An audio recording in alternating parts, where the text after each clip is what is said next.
Every defining moment in the Brown family's long and tangled history has been captured on high-definition cameras, carefully edited for maximum dramatic impact, and broadcast into millions of living rooms across the world. Viewers have witnessed births, cross-country moves, emotional breakdowns, suspicious catfishing scandals, and, of course, countless weddings. People sat through the chaos of Matty's woodland ceremony, endured the frozen tacos and empanadas at Michael's event, and watched Aspen's celebration unfold like a fairy tale dipped in glitter. Yet when the moment arrived for the so-called crown prince of the family, the eldest son, the young man who practically raised his siblings while his father spent his days pursuing a fourth wife, the screens went dark. Logan Brown's wedding, perhaps the single most anticipated milestone for die-hard fans, happened entirely out of frame. There were no film crews, no confessionals, no glossy TLC special. Instead, silence. The official explanation, the gentle narrative handed to tabloids and casual viewers, was that Logan and his bride Michelle simply craved privacy, that they had moved on from the show and wanted a modest, intimate ceremony free from the noise of reality television. On the surface, it sounds polite, even admirable. But anyone who has been paying attention to this family's slow implosion knows that privacy has never been a natural part of their vocabulary. Privacy, in this context, is not about modesty. It is a code word, a shield, an excuse, a strategic maneuver designed to keep one man out of power. Behind the whispers of insiders, the leaked photographs, and the timeline of strange behavior leading up to the ceremony, a darker truth emerges. This wasn't merely a request for a quiet wedding, this was containment. This was a calculated effort to neutralize the influence of the patriarch long before the chairs were set out or the vows rehearsed.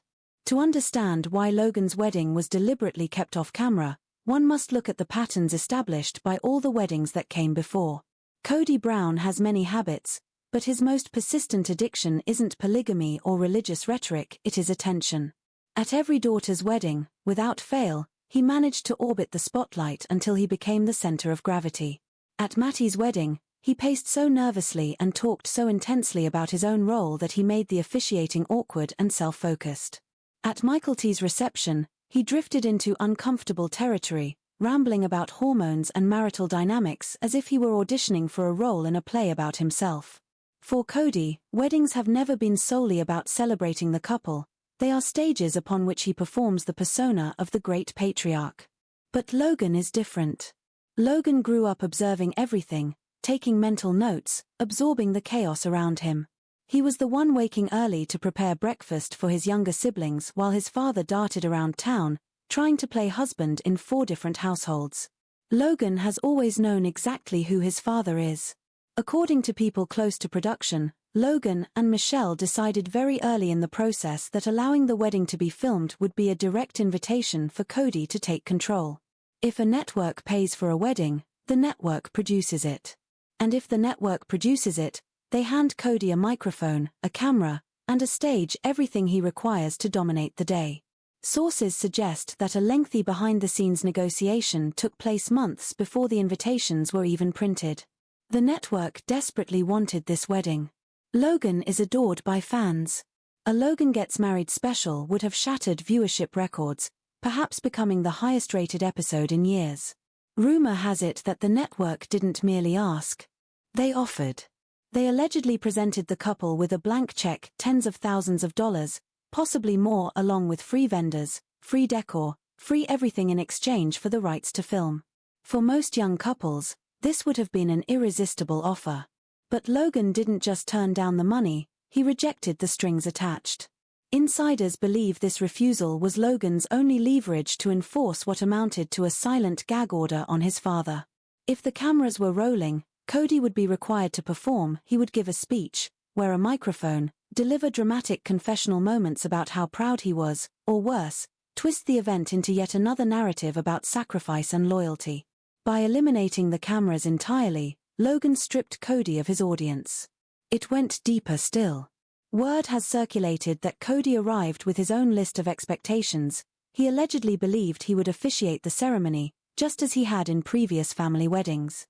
He regarded himself as the natural spiritual leader, the only one who could fulfill the role.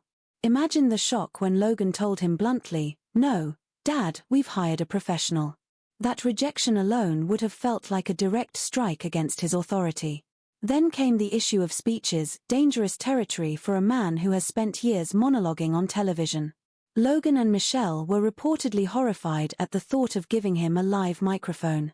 Anyone who has seen his recent on-screen rages, his shouting about loyalty, obedience, kidneys, and betrayal, can envision how messy a spontaneous speech could have been. The risk was simply too high. The so-called gag order was not a legal contract filed in a courthouse, it was a logistical blockade. By refusing to engage with the network, Logan removed the producers who usually encourage Cody to be outrageous. Without a producer murmuring, "Say something dramatic," and without a camera capturing every twitch of emotion, Cody was demoted from star to spectator. And for a man who thrives on attention, there is no greater humiliation. The financial dynamics added another layer. In the past, Cody has boasted about paying for weddings, but the family's recent money problems make that claim questionable at best. The rumor is that Logan and Michelle deliberately paid for the majority, if not the whole, of their ceremony to maintain control. In examining the intricate dynamics surrounding Logan and Michelle's wedding, it becomes clear that the so-called gag order, while not technically a legal mandate, operated with the precision and intensity of one, and the implications of this unspoken restriction reveal far more about the fractured internal structure of the Brown family than any filmed episode ever could. Although there was no official court directive involved, the vendor contracts were almost certainly crafted with meticulous clauses, particularly around confidentiality and image rights, ensuring that no photographer, DJ, or private contractor could leak anything to the tabloids or inadvertently grant access to individuals who were not on the couple's carefully curated list, and this level of caution was necessary because when your father is known for unpredictable emotional spirals and a flair for public theatrics, you must regulate his behavior as though he were a liability rather than a parent. The decision to instruct vendors with such precision wasn't merely administrative, it was protective, safeguarding the sanctity of a day that could too easily have been overshadowed by one man's need for attention. And then there is the lingering rumor of the £50,000 offer from the network, an amount equivalent to a substantial house deposit, an extravagant honeymoon, or a deeply valuable financial foundation for a newlywed couple. For Logan to turn down a sum like that speaks volumes. It suggests a moral clarity, a firm conviction that money sourced from a show built on exploitation, manipulation, and emotional strain was no longer clean. His refusal implies that he sees the financial ecosystem surrounding his father as contaminated, that he values independence and emotional stability more than the promise of inheritance or a fleeting moment on camera. This act was not simply a rejection of a TV storyline, it was a refusal to be purchased, a refusal to let his father's habits of control infiltrate what should have been a sacred personal milestone, and in doing so, he delivered a blow to a man whose entire understanding of love, respect, and loyalty hinges on financial leverage. Logan demonstrated that no amount of money grants his father the right to narrate his life, and in that refusal, in not allowing his father to clutch a microphone or command the spotlight, he shattered a pattern that had gone unchallenged for years. Since that moment, the ripple effect has become unmistakable. The older children across the family have grown more private, more guarded, more deliberate in creating boundaries between themselves and the ever-hungry cameras. Logan set the blueprint: joy equals privacy, peace equals distance from paternal chaos, thriving equals saying no to the show. He proved, through action rather than argument, that you can craft a major life event with dignity and without permitting the gravitational pull of a television series to distort the emotional authenticity of the day. And for his father, this is catastrophic, because if the children refuse to participate in filming, the show crumbles, and with it the financial empire, the sense of importance, and the lifestyle that depends so heavily on public consumption. Logan's wedding became the first domino to fall, a quiet but undeniable collapse of the authority that his father believed would last indefinitely. Even the guest list reflected this shift in hierarchy. Although certain individuals were technically invited, their influence was deliberately diminished. No special roles were assigned. No emotional center stage was granted. Those who ordinarily inserted themselves as counselors or orchestrators found themselves reduced to mere attendees, their authority neutralized by the couple's refusal to allow meddling or narrative manipulation. This realignment positioned the original children, those from the first households, as the core, the heartbeat of the celebration, while others hovered on the periphery, visibly disconnected from the emotional nucleus of the family. In tethering himself so fiercely to one household at the expense of all others, the father had alienated himself so thoroughly that he became a guest at his own son's wedding, an outsider forced into the second or even third row. And this matters because wedding etiquette is unequivocal. Parents sit in the front. To place him in a secondary row is to declare him a peripheral figure, no more central than a distant cousin or an old schoolmate. For a man obsessed with hierarchy, dominance, and the illusion of paternal authority, this demotion was not merely embarrassing, it was ruinous. His signature attempts to recapture the spotlight, the exaggerated, attention-seeking dance moves, the forced charisma were quietly suffocated by the atmosphere of the room, which had become a sanctuary for the liberated women and adult children who had finally broken free of his orbit. Every cheer for Christine, every warm embrace for those who had suffered under his control, functioned as a silent condemnation of his behavior. He realized, perhaps for the first time, that he was not the protagonist, not the adored patriarch, but an unwelcome complication. And because the cameras were absent, he could not spin the situation, could not reframe himself as misunderstood or victimized. He was forced to confront his own unfiltered reflection, a man whose children preferred one another, preferred their mothers, preferred a future that did not revolve around his needs. His subsequent anger, bitterness, and venom in the season filmed after the wedding suddenly make sense. The wedding had delivered a psychological wound that he could not disguise or narrate away. His attacks on the mothers, his volatile eruptions, his constant attempts to reassert dominance were all retaliations for a humiliation he believed they orchestrated. He felt silenced, and for someone who relies on noise, emotional noise, narrative noise, dramatic noise, silence is annihilation. Logan didn't merely mute him, he eradicated his ability to perform the role of the noble father. And then there is the alleged incident at the bar, whispered about in fragments by guests and online observers. Reports suggest that during the cocktail hour, he attempted to corner two of his sons, especially those with whom the relationship had become explosive in the years prior. Perhaps he thought the wedding's public nature would force compliance, that his sons would be compelled by politeness to engage in the performative reconciliation he so desperately needed. But instead, they deployed emotional fortitude, falling into the psychological strategy known as the grey rock method, disengaging, refusing to react, presenting no emotional fuel for conflict. They didn't shout or argue, they simply denied him the dramatic scene he sought. Their silence was its own gag order. Deprived of confrontation, deprived of attention, deprived of the dynamic where he played the wounded patriarch, he was left gesturing to thin air while his sons walked away. Without cameras present to force them into a storyline, they had the freedom to choose separation, and they chose it decisively. Meanwhile, Christine glowed at the reception, surrounded by warmth, music, laughter, and genuine affection. She danced with an energy that radiated freedom, and the crowd responded with joy. For him, seeing her shine was a personal affront because in his worldview, any happiness experienced by a woman who left him is a direct attack on his identity. If she is thriving, he feels diminished. If she is celebrated, he feels erased. And so, in the emotional arithmetic he lives by, her joy symbolized his defeat. The wedding itself became an unwelcome mirror reflecting the truth he has avoided for years, that the family thrives without his control, that peace emerges in his absence, and that a celebration protected from his influence becomes not only possible but profoundly beautiful. For the network, this was a disaster. They had expected a grand storyline, a dramatic father-son moment, emotional monologues, tears, reconciliations, all the elements that would have shaped a season finale. Instead, they were shut out entirely, forced to scramble for filler content while the most pivotal moment in the family's history unfolded off-camera. Logan's refusal didn't just inconvenience the network, it destabilized the show's structure. It exposed that their central figure was no longer the emotional anchor but a weight the family had learned to lift off themselves. The wedding was more than an untelevised milestone, it was the quiet revolution, the bloodless coup in which the crown prince placed the crown in a box, locked it away, and instructed the king to sit down and remain silent. And in that silence, the entire facade of paternal authority crumbled.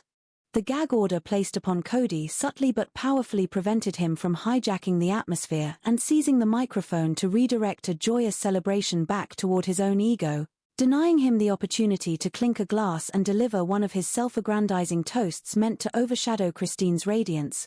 Instead, he was forced to sit in silence and witness what could only be described as the Kody Brown victory lap unfolding before his eyes, and there is a strong theory circulating that this exact image, Christine laughing and dancing at the center of genuine affection while Cody simmered at the margins, is the true origin story of the spite and revisionist fury spilling across the current season, because when he now rants that he never loved her or claims she was a poor sister wife, he is not stating truth but rewriting history to soothe the sting of that unforgettable wedding night, a night in which he watched a family he believes belongs to him embrace the woman who escaped him, with not only her own children but Yanel's children as well encircling her as their emotional cornerstone while he was relegated to the role of an auxiliary guest. That single evening solidified the new family hierarchy in stone, the older generation of children and the original wives forming the genuine family unit, leaving Cody and Robin stranded like an isolated island as the tide steadily rises around them, and further photographic analyses and whispered accounts indicate that Cody and Robin did not remain until the end in the typical Brown fashion, where Cody is usually the last to leave, manic and sweating, eager to insert himself into every moment right through the cleanup, but on Logan's wedding night, they slipped out early, executing what can only be termed an Irish exit, because the gag order created an environment that was psychologically suffocating for a narcissist, depriving him of both admiration and conflict, the two essential fuels upon which his ego survives. Logan, by removing the cameras and refusing to grant him the spotlight, effectively starved him of oxygen, and so Cody left early out of boredom, bored of not being the center of attention, bored of a room full of people who no longer fear him, bored of a space in which his theatrics carried no weight, and speculation deepens when turning to the matter of the wedding gift, because persistent rumors across the more shadowed corners of the fandom suggest that Cody's gift to Logan was remarkably underwhelming, a rumor that aligns almost too neatly with his pattern, since during televised weddings he performs generosity with great pomp, delivering grand symbolic offerings that make him appear benevolent, but without cameras rolling and with the gag order forcing him into irrelevance, the likelihood grows that he withheld the grand gesture as a spiteful reaction to being denied the stage, his transactional mindset dictating that because he was robbed of his moment, Logan would be robbed of the big check. And this pettiness epitomizes the conditional nature of Cody's affection, which has always been tethered to his level of control. Stepping back to observe the guests, the images reveal a tapestry of genuine interactions unfolding entirely without him, with photos showing Mary taking light-hearted selfies with the children, Yanel and Christine embracing, and a web of organic connections forming naturally while bypassing Cody, because the gag order created emotional breathing room in which these relationships could heal without the looming threat of Cody's dramatic interruptions or antagonistic commentary, and without him seat up, wandering the room with a camera crew in tow, no one had to brace themselves for his temper or manipulation, and thus the cortisol levels of the entire venue dropped the moment he was stripped of his narrative power, producing photographs filled with genuine smiles meant for the moment, not for the show. And then, of course, one must consider the inevitable martyrdom narrative that Cody and Robin likely constructed together during the car ride home, a mutual echo chamber in which they painted themselves as victims of exclusion, spinning lines such as "they treated us terribly" or "they silenced us because they fear the truth," reinforcing the delusion that they alone are virtuous while the rest of the family has been corrupted, a delusion we now witness on screen, as their present behavior is rooted in the story they told themselves that very night. But amid all this, enormous credit must be given to Michelle, Logan's wife, who bravely stepped into the chaos of the Brown family dynamics and effectively neutralized the lion at its center. Widely believed to be the chief architect behind the gag order itself, Michelle executed what Logan emotionally could not, because while Logan still holds a soft spot for his father and might have struggled to enforce silence, Michelle, owing no allegiance to Cody's ego, imposed clear, strict boundaries, allegedly informing planners that if Cody